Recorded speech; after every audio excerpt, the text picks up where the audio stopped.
Kanogia Shalombish Chukmakat Ayasha Micha Alacha Shukmali Atliha Iliti Family Ja Abba Benili Inti Falam Moli Cha Falamat Kanio Aminti Tuka Falamatistaya Tali Yuk Mikma.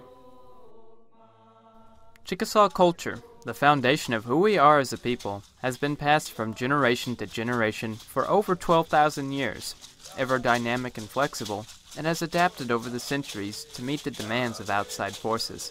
But no matter the pressure placed on our culture, the Chickasaw people have adhered to one overriding core principle. We are one nation, held together with a commitment to care for one another. My name is Micah Hart. I'm a proud citizen of the Chickasaw Nation. I created this video to share with you what is important to our people, the protection of our ancestors, the old ones. The old ones, our ancestors, were the mound builders of the southeastern United States. As the name would suggest, these ancient peoples built a complex of earthen mounds that dotted the countryside. Those mounds were part of large complex villages with advanced social systems and governments. The mounds, these magnificent examples of human ingenuity, were used for a variety of purposes, which included ceremonial and burial activities. Most of these mounds are located along the Natchez Trace Parkway. Some were constructed as support for buildings and activities, others as elaborate burial sites. Although we do not know the exact meaning behind these mounds, we do know they had a specific purpose in the southeastern ceremonial complex. The Natchez Trace runs a great distance from Natchez, Mississippi to Nashville, Tennessee, approximately 444 miles, and it passes very near to literally dozens of mound sites, not all of which are interpreted on the parkway. As far as Chickasaw history and culture, the mounds in North Mississippi and Northwest Alabama include the Bear Creek Mound along Bear Creek along the Mississippi-Alabama line, and then also Farr Mounds, a large middle woodland mound center. A very important mound site at Houston, Mississippi is called the Bynum Mounds. Bynum Mounds are primarily a middle woodland, again, burial mound and associated village or campsite excavated in the 1940s by the National Park Service for interpretation along the Natchez Trace. But toward the end of the excavation, historic Chickasaw sites were located. Actually, graves were found at the Bynum Mounds, and it was a case where Chickasaws had reoccupied an ancient site. By the time Hernando de Soto passed through our homelands in 1541, the mound builders had long since passed into history. For reasons unknown, the once great civilization had collapsed. What remained were smaller tribal groups. Among them were the Chickasaw. According to oral tradition, our first settlements were located near the Tennessee River in modern-day Madison County, Alabama. This place was called the original Chickasaw Oldfields. In later times, the tribe relocated Chickasaw Oldfields to northeastern Mississippi, near the headwaters of the Tombigbee River, where their settlements remained concentrated until the federal government removed the tribe to Indian Territory during the 1830s. The 300 years following the tribe's faithful encounter with the Spanish brought great change to the tribe. The effects of the Columbian Exchange were felt throughout the southeastern portion of North America as trade routes became firmly established, the most famous being the Natchez Trace. An Englishman by the name of James Adair began trading with the tribe in the mid-1700s. An amateur ethnologist of sorts, Adair recorded his thoughts and observations regarding the governmental structure and cultural practices of the Chickasaw people. Adair was a consummate trader, but more than that, he considered himself a true friend of the Chickasaw. He arrived in our homelands in 1744 and did not leave for another 20 years. Through his writings, we are able to gather first-hand knowledge of our ancestors' burial customs in the 18th century. For most traditional Chickasaws, spirituality is a way of life. All things and all beings are imbued with spirit, and therefore must be treated in a sacred manner. There is a belief of a universal kinship between individuals and all of creation.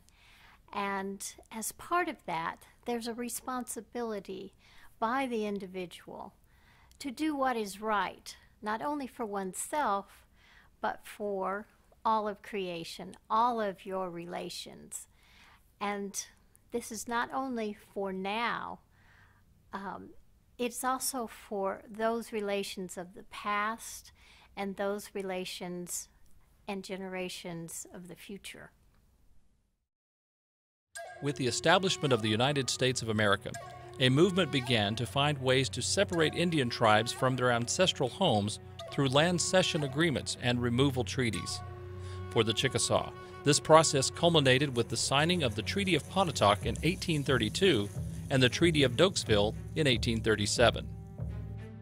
The removal of the 1830s was a very sad time for our people. We weren't just leaving our homelands, we were leaving the old ones behind as well. Who would care for them? It was a responsibility our people had honored for hundreds of years.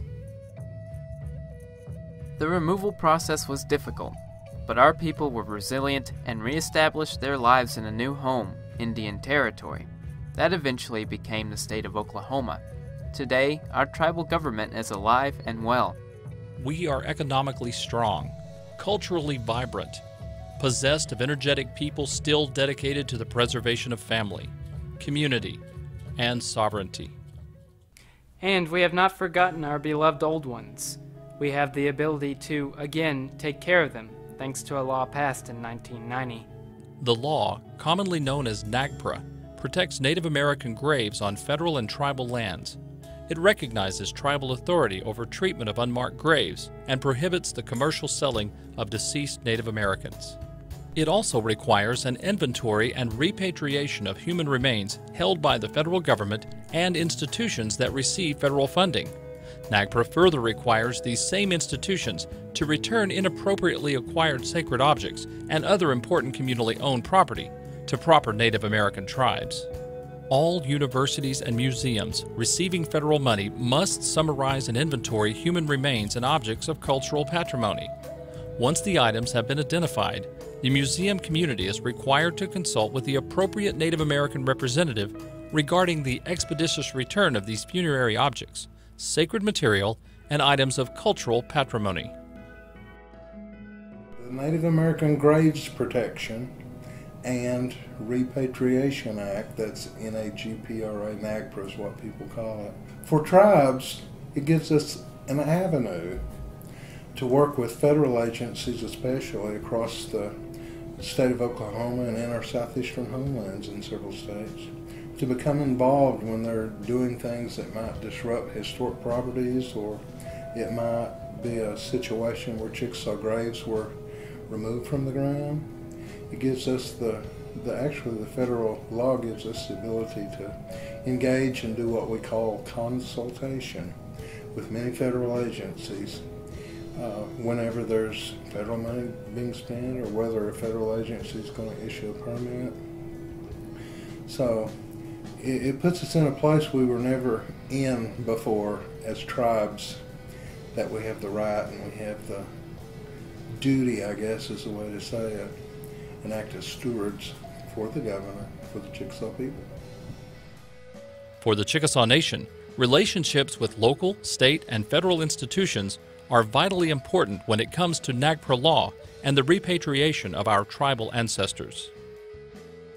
Chickasaw Nation's relationship with the National Park Service is a very good relationship, and it's a very good working relationship. There are certain instances where the Chickasaw Nation has worked with the Natchez Trace Parkway to resolve certain NAGPRA issues.